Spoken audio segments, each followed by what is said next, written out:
listening to the Power of Inspiration and Awakening Radio with Julia Griffin.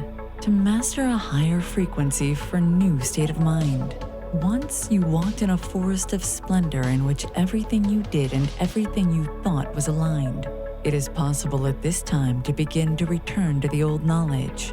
Intuitive healer and manifester Julia Griffin is here to talk about this unique time in history when all sentient beings, animals, plants, trees, and the earth are intent on creating this change. The wolves awakened her to the most incredible light, which opened gifts and brought knowledge that she longs to share.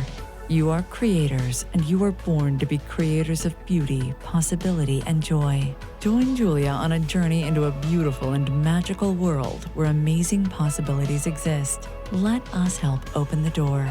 The Power of Inspiration and Awakening with Julia Griffin starts right now.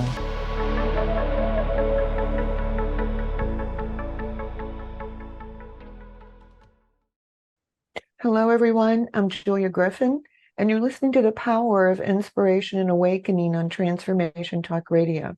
I'm so glad to have you here with us today. We have a special guest, Edwin Harkness Spina. Did I say your last name correctly? Spina. Okay. But that's fine.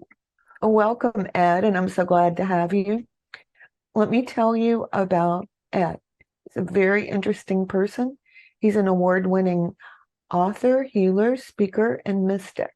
He's the author of Mystic Warrior, which I read this weekend and loved, and Mystic Secrets Revealed, which I'll get to, and the developer of Higher Self Integration, created to clear, align, and center individuals moving through these tumultuous times. He specializes in removing curses and entities that often torment people while connecting them to their highest self, leading to greater intuition, clarity, and joy, which we all want. Before becoming a master healer, Ed went through an extreme metamorphosis. After graduating with a BSE degree in math and computer science from Tufts University, Ed began writing system software for a computer manufacturer. He went on to receive an MBA from the University of Chicago with concentrations in finance and marketing. After graduating, he worked with various venture capital firms and started several technology-based companies in the sports and music industries. Stressed out from his entrepreneurial ventures, I can only imagine, Ed rented a video from Blockbuster that promised to help him relax, and curiously, it helped him recall his past lives. To his surprise, the video changed his life as he remembered a past life in substantial detail. So then that took him to a 25-year study of mysticism, metaphysics, energy healing, and all things spiritual. The earnestness with which he desired to understand how the universe truly worked drew the attention of his first mentor. Through this relationship, Ed uncovered gifts his scientific mind would not have ever thought possible. After a few months, this primary means of communication with his mentor was telepathic. He lectures around the world and he offers energy healings in person and remotely. His company, Higher Dimension Publishing, publishes books, audios, and videos that heal, enlighten, and educate people all over the world. So welcome, Ed. It's so nice to have you today. Hi, Julia. Thank you for inviting me. I wondered if you could begin by explaining your definition of mysticism. In astrology, that would be the planet Neptune. It rules mysticism. But we also tend to think about it as enlightenment, the unseen world, and I think something that is maybe revealed to us as we do our spiritual work. What are your thoughts on that? Right. I label mysticism as a spiritual discipline aimed at direct communion with God, or the ultimate reality. I mean, there's tons of people that have intellectual knowledge about different things and they study different subjects, which mystics do as well. But the primary goal is to have that experience, to commune with God, commune with your own highest self. And that's the goal of mysticism. That's essentially awakening and evolution. Right. The higher you get and you move up, even your higher self will move up to higher levels as you progress along the path. And so, and I think, yeah. Go ahead. I was going to say, in the last 5 years, since I've started healing people directly in private sessions, my abilities have increased because the higher beings that are watching me recognize I'm helping other people, so they help me. So my abilities have gotten better over time. And I always say with that, one of the benefits is that you feel light or you feel information that you would never feel for yourself. And that makes you evolve and become a larger person because you recognize streams of consciousness that wouldn't necessarily come for you, but they come through you to help another person. Right. And my sensitivity to things have also increased. I was never in a different class. I wouldn't necessarily, at least initially, I wasn't the best student in the class. I was kind of in the middle. But as I got more and more practice, then my sensitivity increased, and things that initially were difficult became very easy. So it's more of the same. The more you practice, the better you get at anything. And I think that that's a mark of a good teacher and a good spiritual teacher, that the things that take so long in the beginning for us to learn, at some point we can convey them to others in just a few words. You know, like that's Right. a awakening transformational state. Yeah, that's what I like to say is that the essence of being brilliant is to make the complex understandable to the average person. I Right. mean, people say, oh, he's so smart. You can't even understand him. That's not the smart guy. No. The smart guy can make sure you can be understood. So that's what I strive for. One of the things that I was struck by, and I think it's at the end of your book, and I think this is a big thing that's going on in world consciousness right now. There's some deeper subjects I want to get into, but I wanted to do this in the beginning. We can either become a mystical warrior or a victim. And I know that that's true, but I'd love to hear your understanding of it for our listeners. No, absolutely. Victim mentality is promoted everywhere. Media, politicians, teachers. You're a victim because of your race, your gender, your sexual preference. All they make a million different excuses for why you're never successful. And that's just the opposite of a mystic warrior and someone who's successful in their life. The most important thing is taking responsibility for your situation and doing things to make your life better. And that's what I strive. I don't, even when I talk with people, I don't give them every single answer. They say, well, what's my life purpose? What should I be doing? I said, that's not my job. My job is to hook you up with your own highest self so you can figure that out and Right. empower the person. So that's my thing. It's the opposite of victim mentality. And you know, occasionally I have to say there are people that are victims and it's not necessarily their fault. Most of this time is when they're cursed or they have these non-physical entities tormenting them. And so in those cases, yes, you're right. You've been a victim. You haven't been able to exercise your free will and to empower yourself. But when I get rid of the curses and that, then their life changes, you know, dramatically. So that's one of the most fun things and most fulfilling things that I can do to someone is remove those kind of curses and entities. And I think that's a interesting talent that you have, because I think most of us at some time we can tell when other people are connected to us, but we don't necessarily know how to get rid of curses and entities, which are different from personal karma. You know, I think Right. of personal karma is sort of like events that repeat because we think they're real, but entities and curses are something else completely different, I believe. Right. Now, in the past, I was afflicted. I was cursed, and I couldn't understand why my luck was so bad. I attributed it to luck. But I never gave up. I kept fighting and fighting and fighting. But at one point, 45 different projects didn't come to fruition. Some were Wow. tiny ones, some were longer ones, and I couldn't figure out what am I doing wrong, because I was educated, hardworking, motivated, and I did everything that you're supposed Intelligent. to do. Yeah, intelligent. I had all the right background to do these to be successful, and I couldn't understand it. And that's when I met my mentor, who I called Sophie. And basically, she didn't tell me explicitly, but I was cursed. And when she Hmm. took that away, everything was easy, or thousands of times easier. Yeah. So that's why I know exactly what that's like when you are cursed.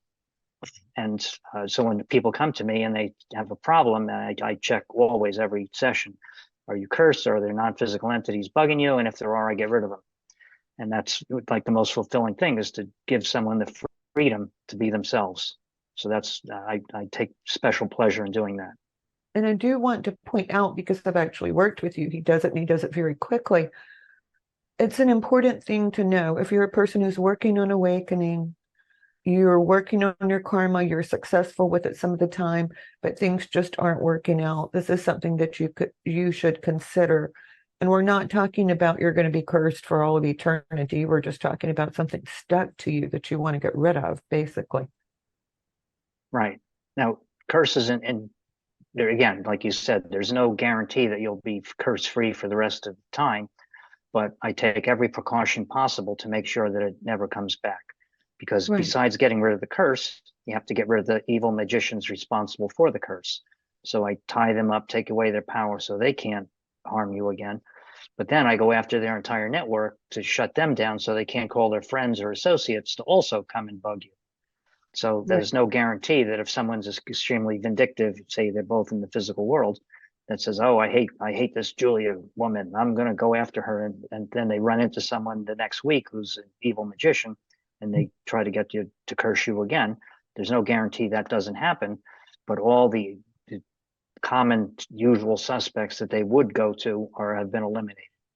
So I Right. try to do everything possible so that the person doesn't have to keep coming back to me, but they're self-empowered and then can go on to live a great, fulfilling life. Well, one of the interesting things about Sophie, who's a character in your book, is that so much of the engagement is transmission, spiritual transmission. Now, I had the same thing. My teachers were actually wolves, but I could hear and see what they were thinking. And like Right. sometimes when I was emotionally overwhelmed, I could hear them say, "You won't feel this way tomorrow," or "This will pass," or "Go for a walk." And the Right. thing that made me really believe them in the beginning is that I really wanted an herb garden, and I was staying at home with my kids, didn't have much money. And I thought, I don't have the money for seeds. And they said, "Next week, your grandmother will send you a check for $100. And I thought, right, sure. Well, she did. Right. Yeah, That's good. Yeah. The proof is in the pudding. If what someone predicts for you comes true, then you have to give them a lot more credibility. And okay, I'm going to listen even more carefully. right. And So that's where, what my Sophie did the same thing. She would she had me calling her almost once a day. And at one point, then one day I call her up and she says, "How was your meeting?" It's like I never even mentioned I was going to have a meeting. I said, "Oh, it went pretty well." She goes, "Who's the guy that sits in the back?" I said, "Oh, David, is that who you're referring? Oh yeah, the guy he mumbles. Yeah, that's him." She goes, "Don't trust him. He's going to try to screw you." And it's like she didn't even know I had a meeting, but she was in the meeting with me, watching it remotely, and right. told me who it was. And then she'd say, "What about the guy with the little ears?" And that's kind of a weird thing. It's like you don't really Yeah, notice someone's ears. I said, no. "Oh, that must be Mark." She goes, "Rely on him. He's going to help you. He's going to invest in your company." So that's the kind of insight that I was getting from her, even when not like I didn't ask for it. I wanted as much help as I could get, Right. but that's what's possible when you're at that level of you know, closing in on being an ascended master. Well, and I wanted to talk about it because to me, this is like one more reason that people might want to move into awakening is that, when you're really in need and you're working as a teacher, you can feel when people are. And most of us will send energy to them. But at some point, these people will start to get transmissions of their own if they continue with the work. Right. Yeah, that's what she did with me. She hooked me up with some higher beings so that I didn't have to go to her all the time. And at one point, I kind of suspected this was going to happen at some point. She basically kicked me out of the nest and I couldn't contact her anymore. I couldn't call her on the phone. And even worse, I couldn't even meditate and connect with her telepathically anymore because I got to the point where, okay, it's time to do it on your own. And Right. And that was a valuable lesson I learned is like, don't rely on anyone for your spiritual well-being or anything. You have to be able to be self-empowered. And so for 20 years, she was out of my life. I had to do everything on my own. And then when I didn't need her, then she popped back in again. It's and why? Because I didn't need her. So from time to time, I will tune into her and ask her opinion on things, which is right. fine. But for the most part, I don't need her, which is a tribute to her teaching. And that's something else we're telling you that's true is at some point your teacher won't be available. So study while you have one and do Right. whatever you can do. There's a lot about remote viewing that you've been talking about. Is this something you do a lot? Is this something that you think everyone can do. I do it a different way, remote viewing. So I Right. was just curious about it. Yeah. Well, like as you probably know, and your followers would soon come to learn, is every one of your senses has an inner component to it. Remote viewing is a specific protocol that's related to clairvoyance. Same thing, but you can have clairaudience, clairsentience, everyone, even smell. I mean, she would have me call her at one point. I remember from in the middle of a shopping mall. This was before cell phones. I'm calling her on a payphone, and I just when I'm talking to her, I can smell. She says, "Yeah, I'm cooking up some herbs for you." I said, "Like I can smell them. Like how can you smell them over the phone?" But I could smell them. She says, "Yes." Like she was pleased that I could smell what's that cooking. Right. Anyways, in my personal case, I'm best at feeling things, Hmm. clairsentience. So I can tune into someone, a client who's calling for help, and I can feel whatever they're going through. So I know if they're sad, angry, happy, carefree, whatever it is, and I do their whole family typically, and especially if they have entities. If the entities are on the person, if there are any, they sense me and they get very upset with that. They hate my energy. You know, I'm evil to them, which is good. And I feel Yeah. them yelling and screaming, and that's when I know to get rid of them for the person. It is palpable. I don't think I remote view like other people, but if I think really hard about someone and I think about their inner self and wanting to help them, I can like see through them what they're seeing in the room, what they're experiencing, that kind of thing. Right. Yeah, And it's another gift you can develop. And because I'm good in the clairsentience, I've used that and I can handle most everything just using that sense. But occasionally I get visions and I'll pass them on. If I get them, I said, I don't know what this is relevant, but like one guy, I was helping him right when I was first starting. And I just saw this vision of like the old West where he was sleeping and was awakened and someone shot him. right. And I told him, I said, I don't know what this means. He goes, oh, that explains everything. What? And I said, because I have this aversion to gambling. I know I should never gamble. And yeah, I think I gave him a little more information that had something to do with gambling. So he won a bunch of money in some poker game in the Old West. And then the guy came to steal the money from him again and shot him. So you say, so he basically was very helpful to him to know that was the reason why he had such an aversion to gambling in any type. So Yeah, when I get those visions, I pass them on. I think that's really interesting because I think those only come up when someone is ready to clear that energy. Because you can talk to someone or talk to friends for a long time, and then all of a sudden, as they're getting better, you're getting better, all this information will surface. Right. Yeah. Well, kind of when the student is ready, the teacher will appear. Mhm. And then the other job of the teacher is to give the student as much as they can handle and then a tiny bit more to make them stretch.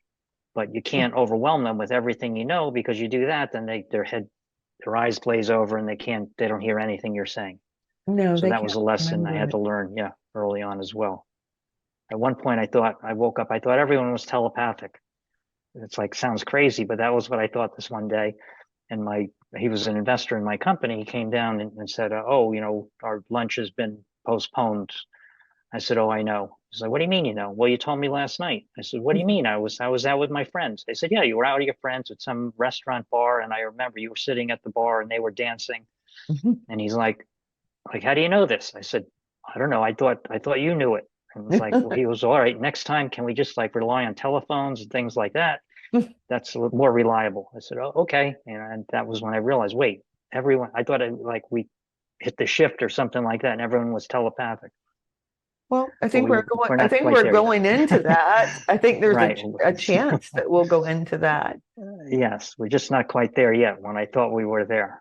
Yeah, nice So that dream. was right. That was a funny incident. One of the things that was remarkable to me when I was looking at your website, you were saying that what everyone should do is to work on higher consciousness. And for people who can say, well, I can feel love and light, why might they want to work on higher consciousness? I know, but I'd love to hear your description. Well, I mean, that's the only thing that's important in your life is connecting with your higher self and bringing the love and wisdom, that love and light you talk about, bringing it down to earth and sharing it with the world. So the higher you can stretch, the more practice you undertake, the higher you'll go, the greater the power of what you're bringing down to earth will be. And the other thing I notice is that, like in all these spiritual battles, I have lots of those, with the entities, evil magicians, things like that. Whoever goes to the higher level always wins these battles. It's in like almost like a dream-like consensual reality. And whoever goes, I mean, the bad guy, or could be an ET, is trying to rip my head off for that. But if I have higher vibration, he can't do that, and I can pick him up and throw him across the room, like in the Matrix. This is a real world, and so that's the thing. But the point is, if you're striving for higher and higher consciousness, your power increases exponentially. Every time you go up a layer, you're 10 times, 100 times, 1,000 times, 10,000. You're more and more powerful. And the people that you're influencing are also at that same level. So you're having an even more exponential effect on the world. So that's just another reason to keep striving to raise your vibration and to embrace more and more higher consciousness. I think too, it's at least 15 years ago, maybe more.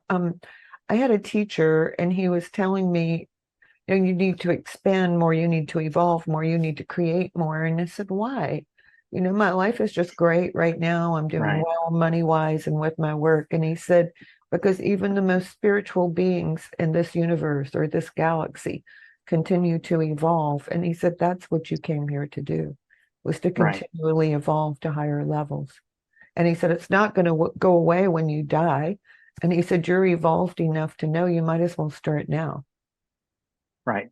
There's nothing more important. I call it your soul purpose, with the double entendre, soul, SOLE, and also SOUL, purpose in life, is to tune into that. And that's how you become the ascended master. That's what we should all be striving for, to be ascended masters like Jesus, Mary Magdalene, Saint Germain, Buddha, all these great teachers and avatars who've come to earth to teach us how to use that higher consciousness and help the world.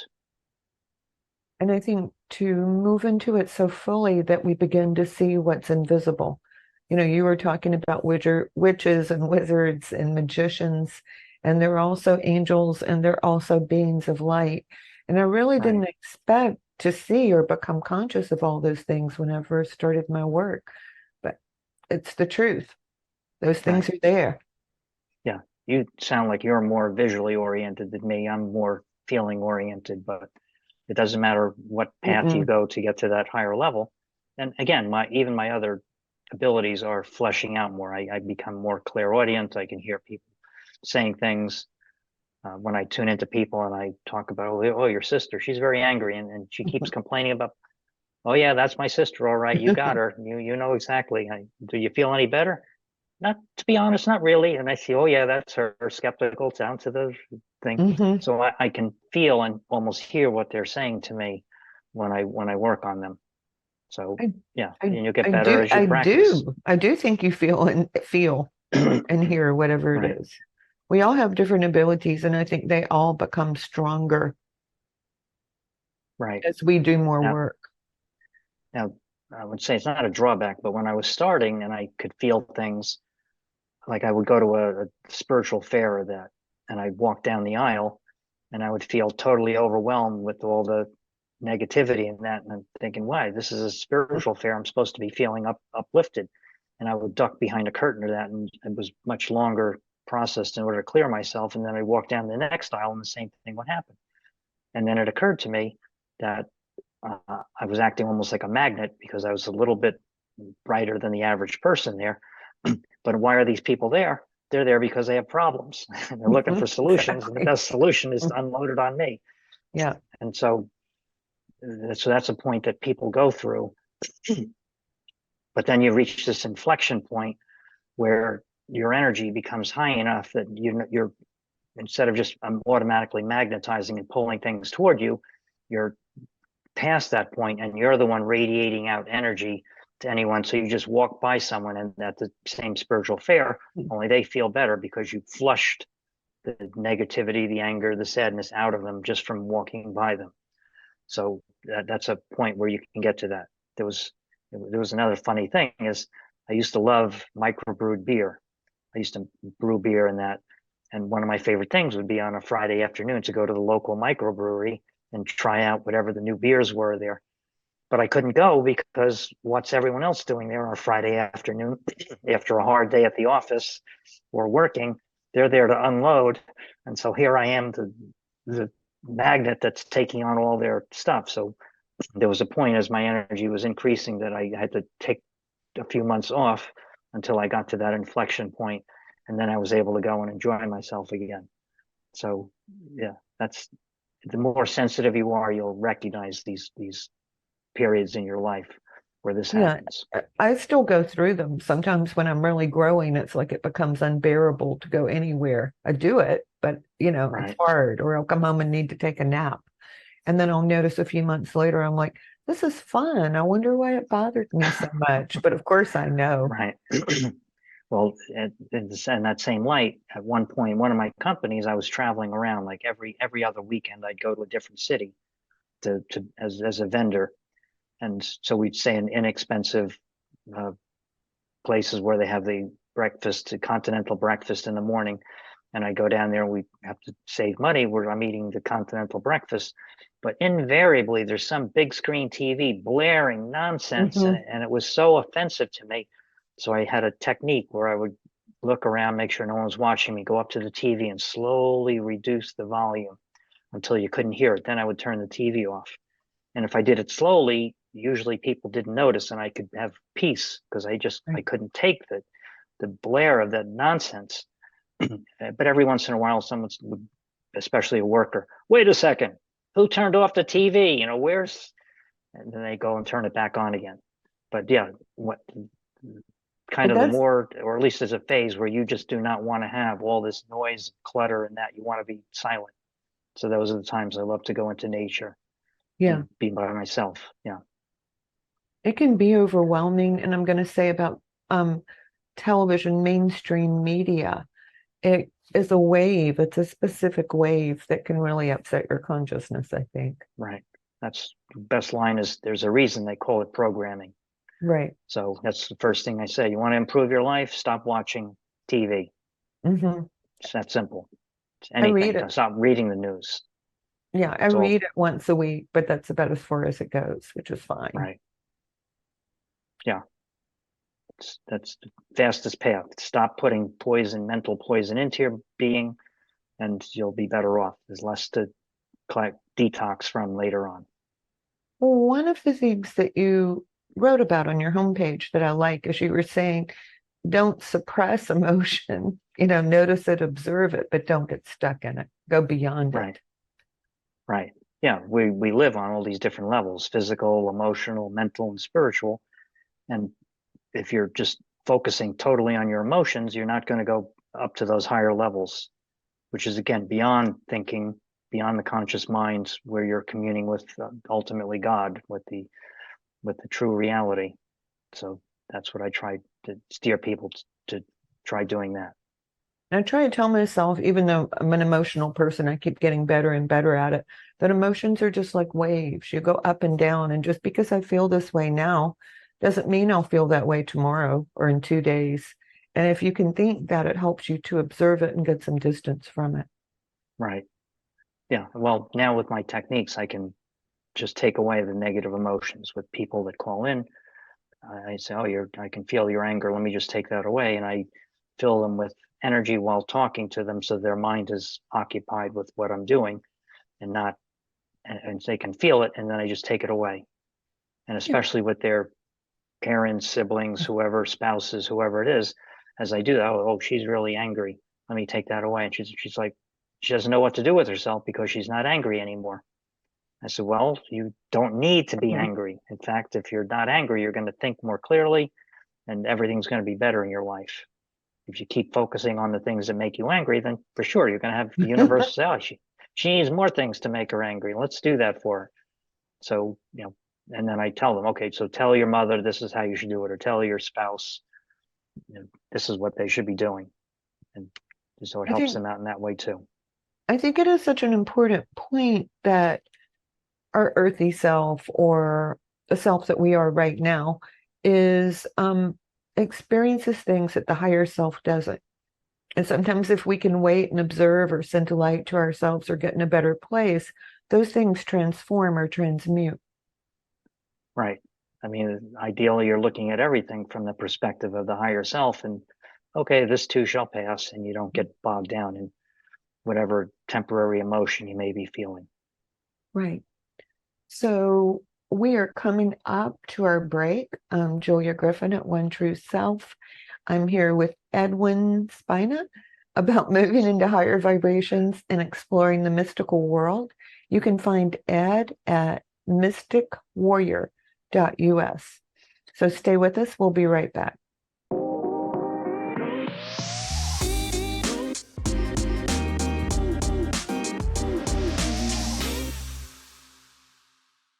Welcome back, everyone. I'm Julia Griffin at One True Self, ONE, trueself.com.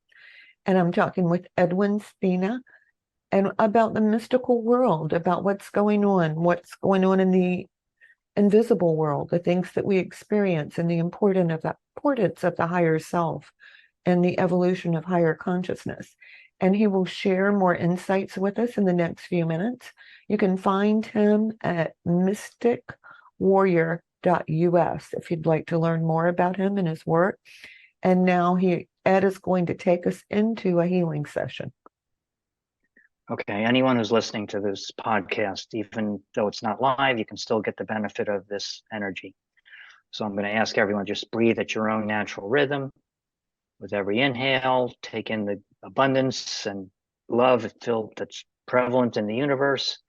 And with every exhale, just blow away any negativity. And I'm going to augment that too. I also have a group of spiritual healers, the higher beings, high vibration beings that will help us in this, speed things up. So I'm going to ask them also to clear everyone's emotional body of any anger, stress, sadness. So just let that go. Keep your normal breathing, and you'll feel the negative emotions, the lower emotions that are weighing you down disappear. We're also going to clear your mental body, especially people who've had a lot of trauma in their lives. It's natural to think that the universe is not safe, or that you can't trust people, things like that. But it doesn't matter, even if these ideas that you've formulated are based on your real life experiences. If they're not helpful, we're getting rid of those too. So I'm going to ask my team to help get rid of any negative thinking, any limiting beliefs, and especially any doubt that you're entitled to have a beautiful, spiritually fulfilling life, full of love, joy, happiness, and abundance.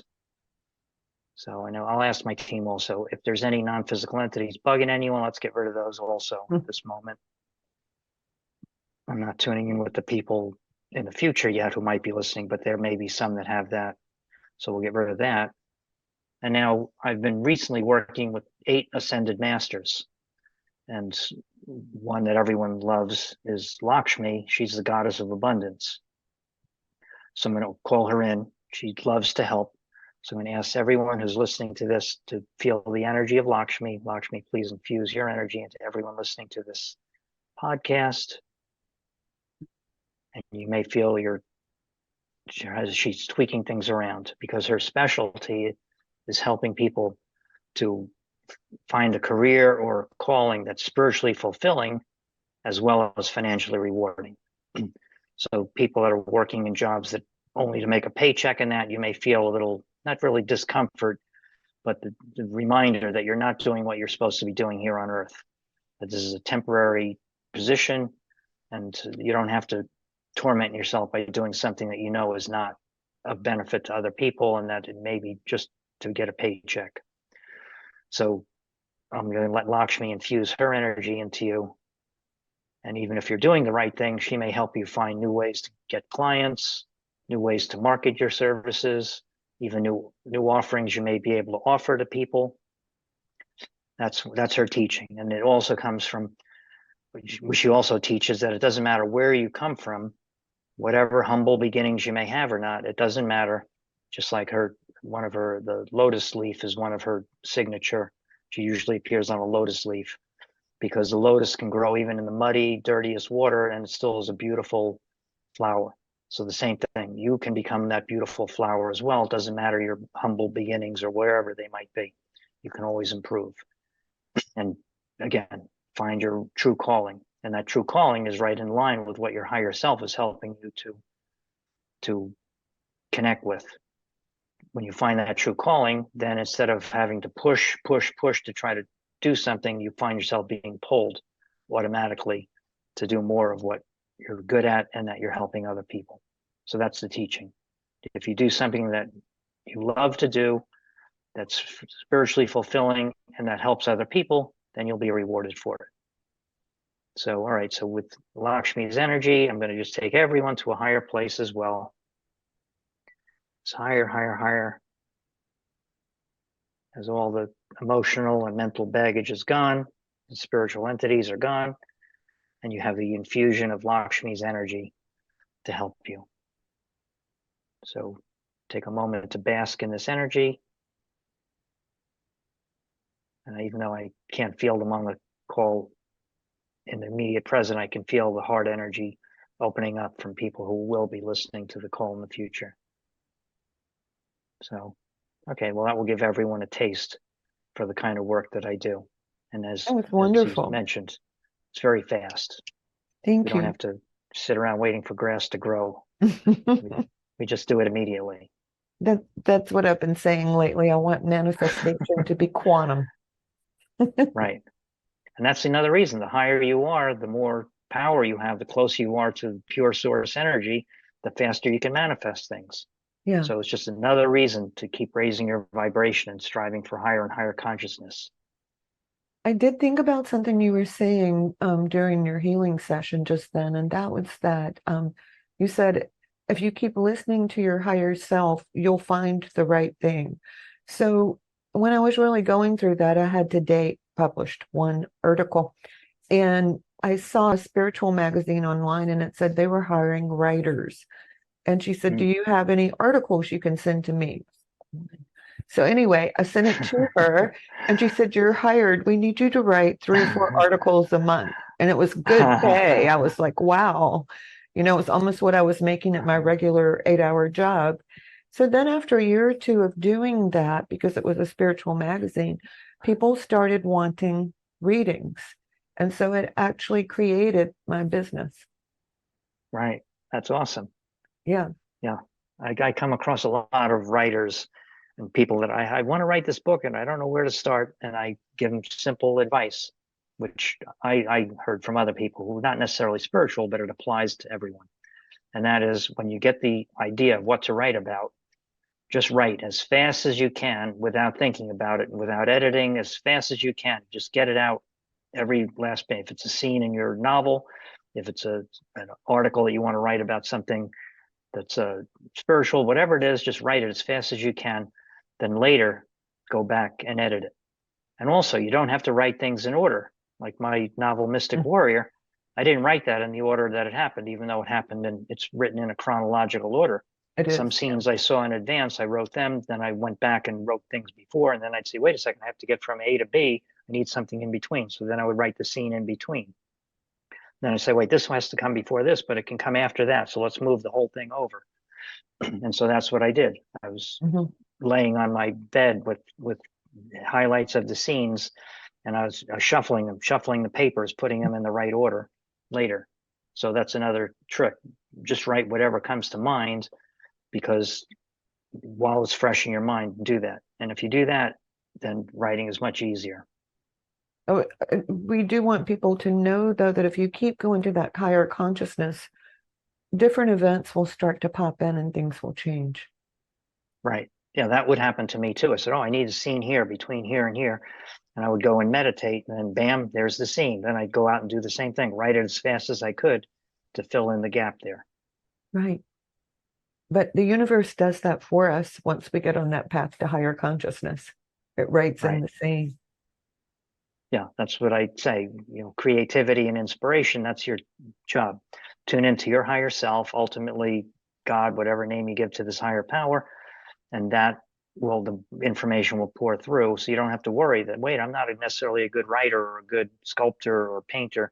Well, it turns out God is very good at these things. So if you just get out of the way, then that wisdom and joy will come through, and you'll create your own artwork. That's a wonderful thing to share. One thing I think I should point out is people should know there is some work involved in becoming more mystical. Right. I mean, you can study the ancient teachings. I mean, one of my favorite authors was a fellow named William Walker Atkinson, who wrote under a bunch of different pseudonyms. He had his own publishing company, and so in order to make it look like he had more authors working for him, he wrote books under different names, like Yogi Ramacharaka, Swami Panchadisi, and he had an affinity for the Indian Vedic teachings, which are also universally true. It doesn't matter what religion. Right. And he wrote. In fact, this is what got me connected with the Ascended Masters. I was rereading one of his books called Mystic Christianity, which tells the story of Jesus from a mystic perspective. And the book was written in 1908. So it's not some newfangled ideas. Mm-hmm. It's ancient wisdom. And I was reading it for the third time, and I closed it right after the scene where Jesus healed Lazarus, returned him from the dead. And so I just closed the book and was meditating, and then Jesus showed up, which he would do from time to time. And he's like, okay, what's up? And I said, well, I decided I would rather heal people, raise people from the dead than just kill demons. And so he's laughing because that's what I was known for, getting rid of demons and entities and curses. And so he's laughing. He goes, well, what do you want? And I'm thinking, I said, what I want is I want to wake people up, not just spiritually, but also what's going on in the physical world. That the pharmaceutical companies, the banks, the Hollywood, the media, the politicians, they're all lying to people, and that they should be able to have discernment to see through these lies so that they don't get sucked in and do things that are contrary to their well-being. And so he's just listening, and next thing I know, I'm surrounded by all these beings. And I didn't know who they were at first. I just knew that it was a whole group of them. And he's like, say it again. And I said it again. And then they just slowly faded away. And then that was in January of last year. And then I came up with a package, later in that spring, and I realized, wait, I have to get back to my mystic roots and connecting with your higher self and getting help working with these Ascended Masters. And so that's what spawned it. And I was picking the different masters to work with, and I came up with 8 of them. And then I was thinking, okay, let me just like with the novel, how do you put them in? Which order do you put them in? So I was putting them in, and I was kind of mixing male, female, east, west, mixing around. And then I had the order. And then after I had the order, I realized that in my series, I had an introduction was number 1. But then after that, 2 was Buddha, 3 was Mary Magdalene, 4 Lao Tzu, 5 Archangel Michael, 6 Kuan Yin, 7 Saint Germain, 8 Lakshmi, 9 Jesus. And I looked, and from numerology standpoint, I realized that each of these numbers matched the Ascended Master, like Buddha, the middle path, diplomacy, tact. Mary Magdalene, empowerment, number 3. Lao Tzu, 4, the balance between work and play, yin yang. 5, Archangel Michael, freedom, cutting cords from people and situations that are not helpful. 6, family, Kuan Yin. 7, Saint Germain, who the holder of the 7th ray and alchemy, scientific and spiritual technologies. 8 is abundance, and there's Lakshmi. And 9, completion, Jesus. So again, the universe and the masters had all helped me to put everything in the right order to bring their work through, so I could help even more people, with their divine guidance. Right. And I'm so glad that you brought that up, because I heard that on a recording that you sent to me to listen to. And I was like, I don't know how I could introduce a question to that, Right. But you told us. That's the same thing. My friend Raina, she's an intuitive composer, and she does the music for all my meditations. I called her up and said, Raina, I got a new project for you. And I was telling her about it, and she's getting all excited. She's extremely sensitive and hears things, obviously, as a composer. She says, wait a second, hold on, I have to get a piece of paper. They're coming and telling me which key they want each of their music in. Like he wants it in B flat, they want it in C sharp, and I don't know which note is from another, but she knew. She's writing like, I can't forget this. I need to write this down. And then she's like, here's Mary Magdalene telling me what to do. And here comes Archangel Michael. They just communicated through her the language of music to match the energy that I had. She knew just from that conversation with their help, what kind of to compose. So so that is, once again, I'm getting help, and in her this case, she was getting help as well from these ascended masters to in turn help other people. I think that's part of what's coming, is more help for people who are aligned in a way. Right. Yeah, they want people to wake up. They want people to be self-empowered, and we're in there. In some ways, I see the world as bifurcating to two different paths: a path of ascension, empowerment, freedom, love, and the path of control, negativity, divisiveness. And it's like crystal clear to me, but some people don't see it. Those people are probably in most cases still watching mainstream media, and that's, stop doing that. It's I do see it, advice. and I mean, to me, it looks more and more polarized. Right, exactly. So, choose which path you want to be on. Your higher self wants to be on the path of freedom, empowerment, sovereignty. That's the way we're going. And that's the trend that's happening in the world, even if you don't notice it. Those prior supranational organizations are crumbling. The sovereignty is getting pushed down. First, it'll be to countries, then states, then eventually individuals. Every individual is a sovereign being, and you don't need to be part of some huge, whether it's the Soviet Union, the European Union, NATO, all those organizations are crumbling, and the sovereignty is going to be pushed down as close to the individual as possible. And I think, people always say, so are we going to split off? Are we going to live in a good world and they're going to live in a bad world? And I'm like, I just don't have time for that. I'd rather just work on myself. Right. Just make sure whatever happens, you're in the right world. Yeah. You're in the highest world for your thing. And in the Bible, they say, look right, look left. One of those people is going to be gone. I think those are the people that are picked the right world. They're going to ascend to a higher world without all this dreary negativity. There'll still be a tiny bit of that, even in the higher worlds, 5D worlds and above. But that's almost a spark to get you to keep upping your game to become more and more spiritual, more and more divine. And I do think as you go more deeply into spirituality, it almost becomes two different worlds. Like if you're not connected and you go into the physical world, you're like, oh, this is awful. But if you're connected and you go into the physical world, you're like, oh, it's okay. I'll just go walk through or drive through all of that. Doesn't matter. Right. Well, I mean, there are pockets. I mean, where I live is like a beautiful nature surrounded by pine trees. I mean, this is as close to heaven on earth as I can imagine. I mean, I used to live in LA, and that with the whatever, I don't want to get into it, but that was not the place for me. I needed freedom, sovereignty for both myself as well as just being able to commune with nature. Yeah, I have, even though I don't live far from a town, I live with woods behind me and deer and animals, and I have a garden. And I don't think I could do it right now without that. Right. Yeah, and that's another trick. You want to connect with your higher self, go out in nature. Be there. Nature has been around for thousands or millions of years. This is a place where you want to be. That's the future as well, not in a concrete jungle.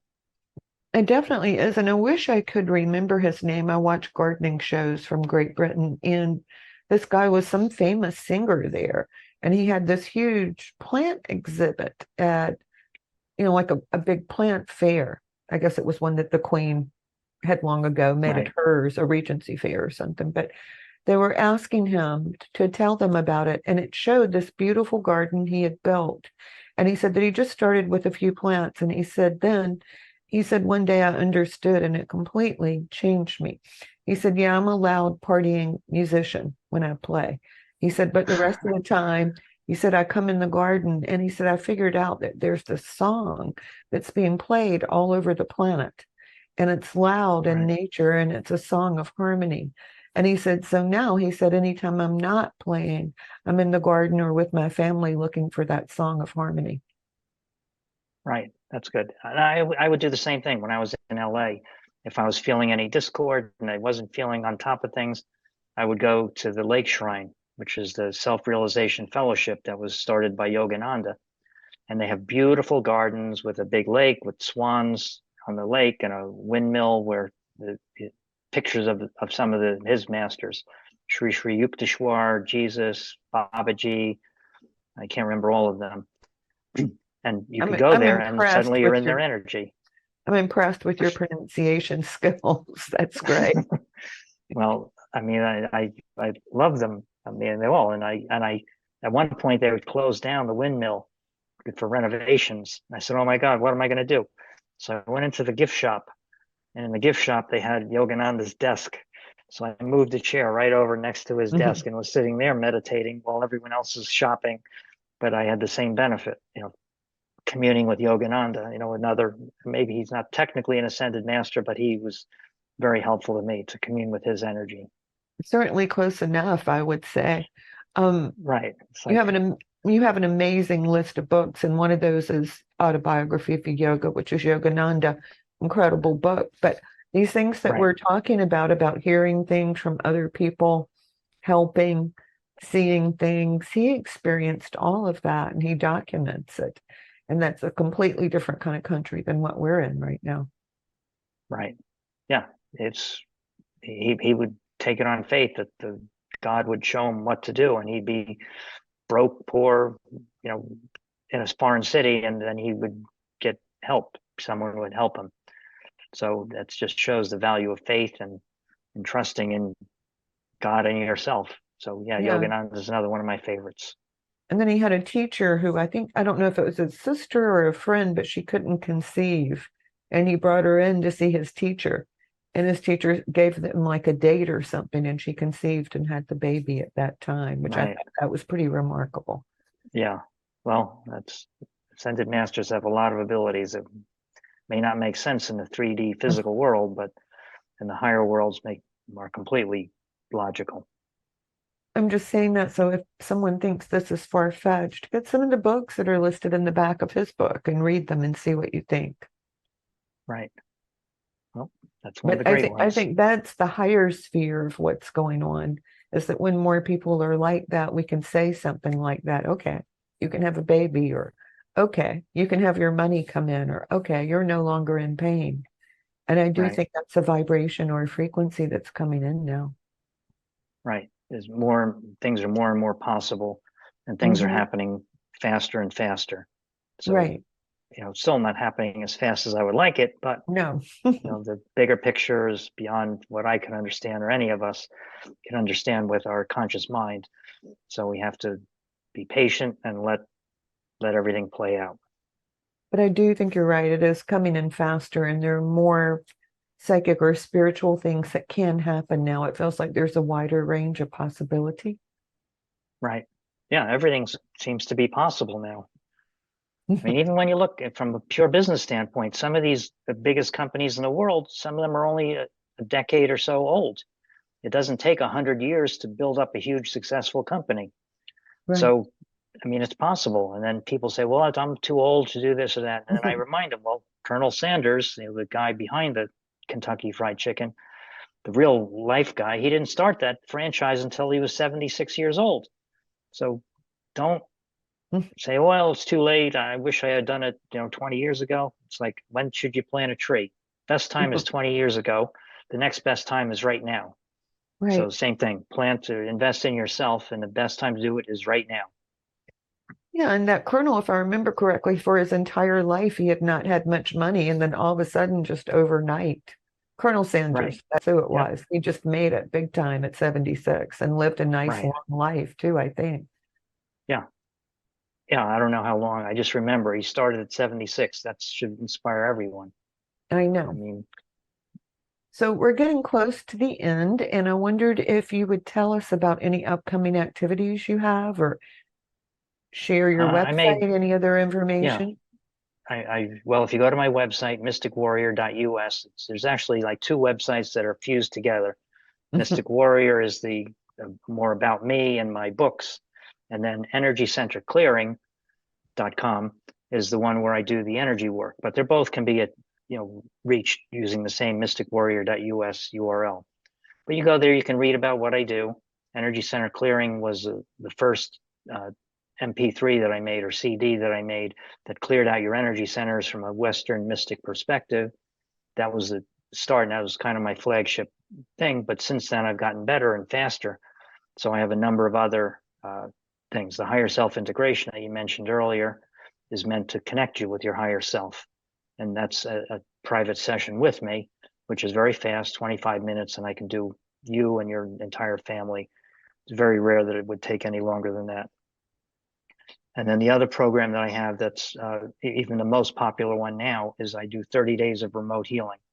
It's actually a month, whatever the month is, for every day during that month at 8 a.m. Pacific time, I clear everyone in the entire group. You just go about your normal activities, which, maybe if you're in California, it's 8 a.m. But if you're in New York, it's 11. If you're in London, it may be 3 in the afternoon. If you're in Asia, you may be sleeping. But either way, wherever you are, at least once a day, you're getting cleared of any negative emotions, negative thinking, and entities. So that's the most popular thing. It's an energy transmission that you can sign up for. So I want to thank you all for being here with us today. It's wonderful that you're here. You can sign up for my weekly newsletter on my website, onetrueself.com, onetrueself.com, and receive many tips about the energetic weather, practical tips about energy, and development on a spiritual level. We also will have classes soon, so let me know if you're interested and send an email to onetrueself@gmail.com. Thank you so much. Namaste. Thank you for listening to the Power of Inspiration and Awakening Radio with Julia Griffin, to master a higher frequency for a new state of mind. Join us next time as Julia takes us deeper into the memory of the moments of light where transcendence and enlightenment emerge. The memory of the jewel of consciousness is always lived within you, to tap into waves of energy and create huge changes by imagining the beauty of the vision and desires that are hidden in the heart. Learn to find your way back to nature, beauty, and your own heart, which holds the secrets of your existence and future. To discover more about Julia's adventures, animal communication, and the teachings she brings to every show, visit onetrueself.com. That's onetrueself.com. That's ONE, trueself.com.